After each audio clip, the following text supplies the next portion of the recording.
am headed down to Phoenix. It's Monday, December 12th, and I'm going down to see the TMJ specialist. I'm hoping next month is going to be the last time I have to go down there, or at least I'm kind of guessing they don't just completely dismiss you. I'm kind of thinking that they probably say come back and see us in 6 months, you know, after you do the regular visits. I'm kind of hoping that's the case, and very excited that after all these months of, you know, enduring this pain that I've had in my jaw, which started on July 28th, by the way, I'm excited that it is getting better. So, okay, so I'm on my way down to Phoenix and just thought I would chat with you a bit. I'm excited because I have decided that I'm going to start a new series in the new year. If you guys followed me on my other channel, Busy Being Jen, you may remember that in 2015, I participated in an organizational challenge with a blog called A Bowl Full of Lemons. That's at abowlfuloflemons.net. And anyway, they do a challenge every single year. It's 14 weeks, and you organize different parts of your home. And so in my old house, I definitely had places that were in need of organizing. And so it was a great challenge, and I was so happy I did it. And then at the beginning of 2016, I went back and I revisited some of the places that I had organized the previous year that ended up not staying organized. And usually if you come up with a good system, things will stay pretty organized. But I had a few places where the system just wasn't what needed to be, and so I had to go back and revisit those. Had we stayed in that house, I probably would not be doing an organizational challenge this year because, you know, I'd gotten things pretty set in that house. Well, as you guys know, we've moved. And so while most of the house is set up, if you walked into my house, with the exception of the office, you would say, oh wow, you guys are all moved in. Well, yeah, then open up a closet or a cabinet and you'll see that some of the places in my house are not organized, because I just got sick of things sitting around, so I started just before Thanksgiving just shoving things into cabinets. So it's time to get organized. And also some of the things, some of the areas that look organized just aren't really working very well for me. And so I just need to do this. So be on the lookout. I'm going to have a video that announces the challenge, and then what I'll be doing every week is I will tell about what the challenge is for the week, and so then I will show you the problem areas of my kitchen. Then I spend that week organizing that area. And then the next week, I show you my progress, the results of what I organized, and then I tell you what the next challenge is, and I show you that problem area. And that goes on for 14 weeks. Now, some of the areas don't apply to me, like there's one about organizing a kid's room. Well, we don't have kids, so I pick something different. I think 2 years ago when I did this, I chose a coat closet for one of the challenges instead of a kid's closet or kid's room. So I changed things around. I'll be doing that this time too. But I hope that you guys will follow along on that, because it's going to be it's accountability for me, and hopefully it will inspire you to organize some places in your house. So I wanted to mention, in case you don't follow my other channel, Busy Being Jen, there was a video that I recently put up announcing my 2017 mini challenges. Many of you know about these. They're in place of doing New Year's resolutions, where you have one big or 2 or 3 big sweeping resolutions that you try to keep up for the whole year. Instead, it's a year of doing monthly challenges. So like there might be one where it's a month of trying to walk 10,000 steps a day, or a month of, reading every day. So different things like that. And I did this for the first time last year, and I loved it. So I hope if you're interested in that, just head on over to Busy Being Jen. I have it linked in the space below, and just head over there and check out that video. I tell you about several of the challenges, and then pretty soon I will be putting up, probably next week, I'll be putting up the first challenge and letting you guys know what's going to start on January 1st. Hey guys, I just finished my appointment. Everything was fine. I'm stopping to pick up some lunch before I head back up. I'm getting a Schlotzsky's deli sandwich. And I just happened to notice that there's a Home Goods. So I'm gonna go in.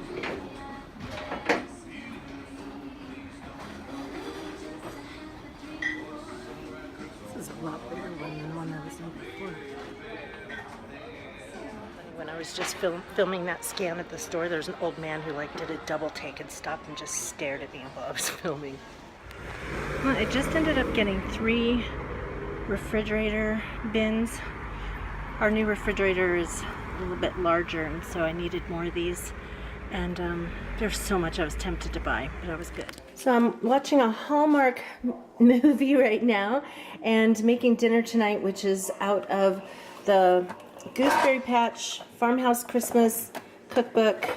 I'm going to see if I can find this recipe and link it for you.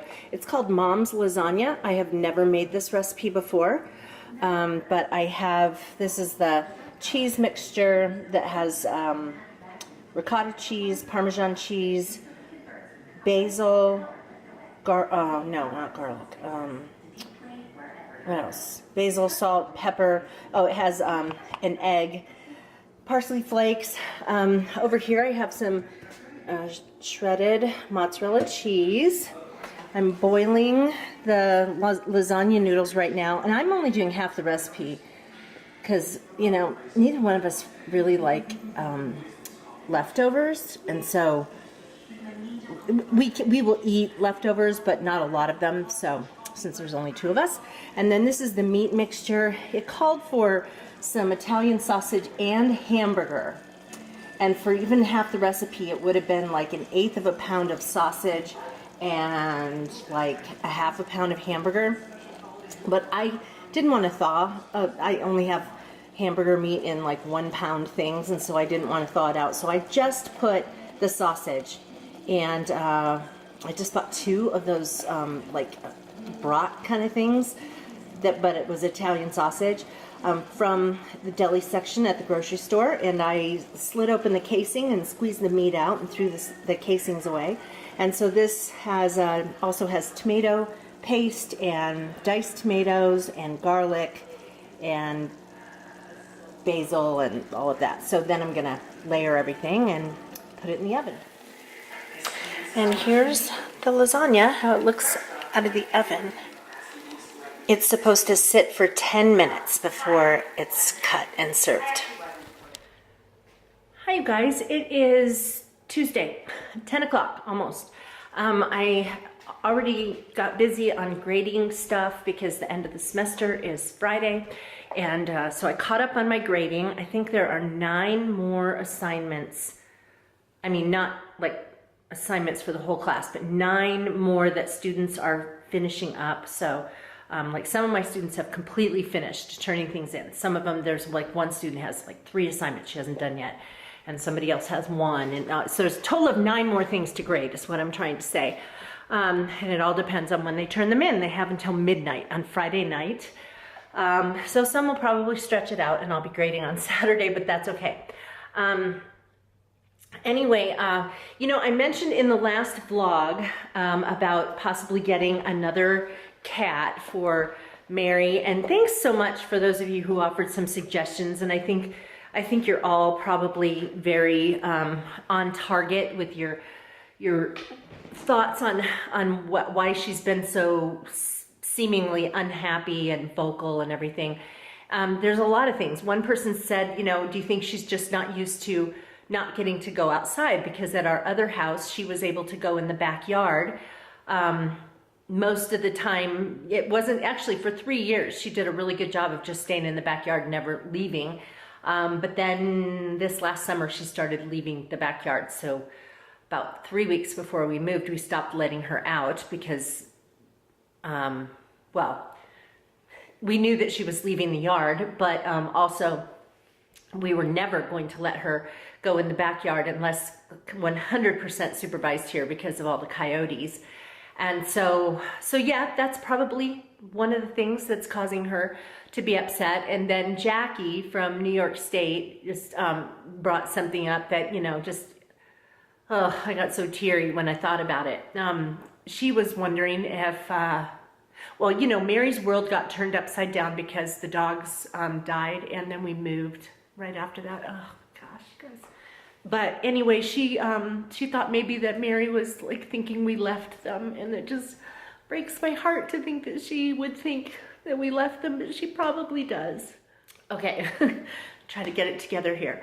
So anyway, as we were processing getting a cat for her, my biggest fear was that it would change her. But the truth of the matter is, it kind of hit me yesterday, is she's already changed. You know, she lost her 2 sisters and she's already a different cat. So by bringing in a kitty, I think maybe we can sort of change the energy in the house. Actually, you know, as much as kittens are so cute, it's a good thing they are cute because they're terrible. If you've ever had a kitten, you know that it's a good thing they're cute, because otherwise people wouldn't want them. The world is their playground. They climb things. I remember this kitten Steve that we had. Well, he lived to be, you know, 15, but anyway, when he was little, he jumped up. He wanted to sit in my lap, and he jumped up. I was wearing shorts, and he didn't quite make it, so he hooked his little claws into my thigh, and they just went in and sunk, and he just hung there on my skin. And he would, oh, it was terrible. And then if I was wearing a dress or a robe, he would lunge and grab on and just swing and walk. I mean, kittens are crazy. And so anyway, but it would definitely change the energy in this house. I don't know how Mary will do with it. She's never been around cats before. She's really only known dogs, and I don't know. She'll probably be like, well, my cat Jake, years ago, I had him when I was single.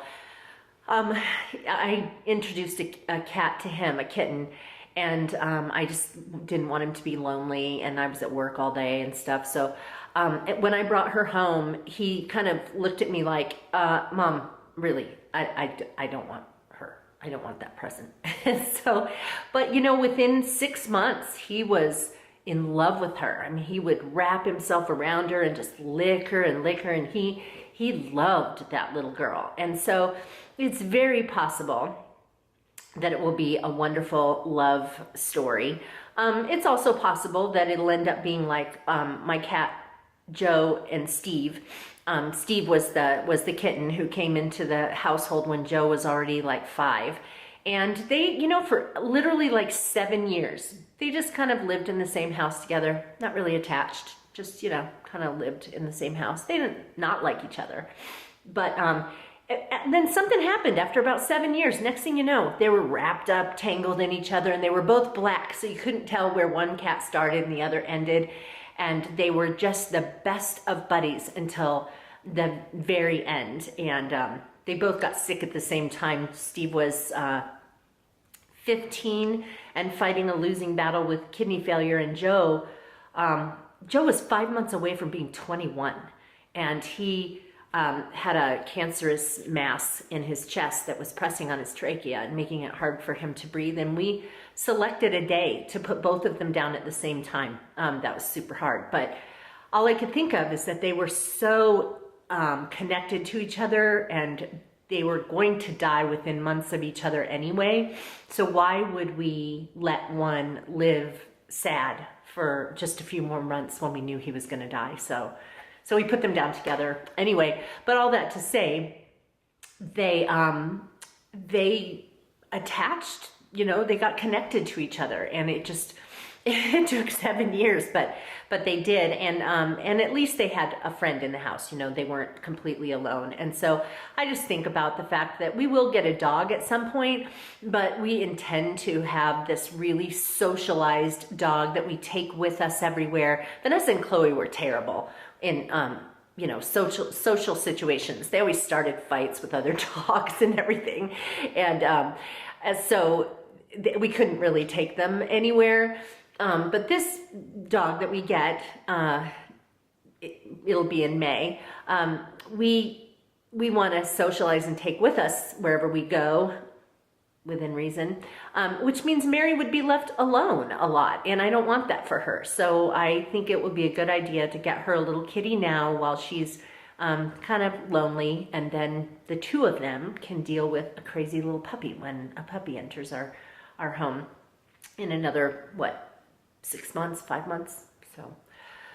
Okay, that's the news for today. We're probably going to go to, on Saturday afternoon. I'm walking 10 miles with Jenna in the morning on Saturday. She's coming down here, and then I'm going to clean myself up, and John and I are going to drive over to the Humane Society in Cottonwood and just, you know, see what they have. And if they have a little boy kitten, I'm looking for something maybe 6 months old or younger. And I'd love to adopt an older cat. I'd love to rescue an older cat, but this is not the time for that, because I think it's too crucial for Mary. She can't deal with having a cat come in that tries to boss her around. So yeah, anyway, so probably on Saturday. And so I will definitely introduce you to the new little guy. It's going to be a boy. Boys, I have been reading, are the best possible combination, boy-girl combinations are the best possible combinations. 2 boys, obviously I've had 2 boy cats, they do fine. 2 girls are the riskiest combination. Sometimes with 2 girls, they just don't ever work it out. So I'm gonna get a little boy, and I'm thinking of names. So I don't know, we always try to think of the most normal people names that we can come up with. You know, like Vanessa, we had a dog named Karen, Joe, Steve, Mary, and we do try to avoid names that end in Y or I or IE, just because that kind of sounds like an animal name. So with the exception of Chloe and Mary, but anyway, so I don't know, we're tossing around names like Kevin and Brian, Daniel, Mike, Mark, Dave. I don't know. We usually just throw ideas around until a name makes us laugh, and then that is the name we choose. So I don't know if you think of any names, and they have to be really normal people names. Like one time I was asking somebody, I said, so can you think of any really normal people names for, it was when we were trying to name Steve, and somebody said, how about Sebastian? And I'm like, well, okay, yes, there are people who are named Sebastian, but it's not a normal people name, you know? And so you think of a cat that would be named Sebastian. So I'm not naming him a name like that, or Rupert, or, you know, I don't know. It has to be super normal name. Yeah, anyway, that's that. So let me know if you think of any names, but you'd have to let me know fast, because we're probably going to get this cat on Saturday, and you'll be seeing this, the earliest you'll be seeing this is on Friday. So, hey guys, it is Wednesday morning. I'm just watching the news and decided to make some cornbread. This is just a thing I got on sale a couple weeks ago. Famous Dave's cornbread mix. Never tried it before. Thought I would try it out. So it's super easy. Just add milk, water, and an egg. And I'm getting ready to put that in the oven. Okay, there it is. Took my first bite. It's really yummy, but how could it not be? I just looked at the ingredients on the box, and the first ingredient, you guys, is sugar. So, you know, how could it not taste great? Hey guys, it's the afternoon, about 3 o'clock. I didn't even take a shower until about an hour ago. I had said before that I have a month off, but I don't. I signed up to teach a winter session class, so Monday my new class starts, which is fine. I don't mind teaching it at all. So I made a few more of those birdseed ornaments today, and I just filmed a video about well, the mini challenge for January, which is going to be a gratitude journal challenge, and so so you might want to check that out because I give some resources. And I've also been working on my blog. I kept a pretty active blog for my Flagstaff home. I just don't even want to really talk about what happened with that. as I was switching over and starting up a blog for Little Green Farmhouse, somehow, I don't know how it happened, but I completely and totally deleted my entire My Flagstaff Home blog. It's gone. Nowhere on the internet. Nowhere. Gone. Ugh. Furious. But anyway, okay. So anyway, but I have started one for Little Green Farmhouse. It's littlegreenfarmhouse.com.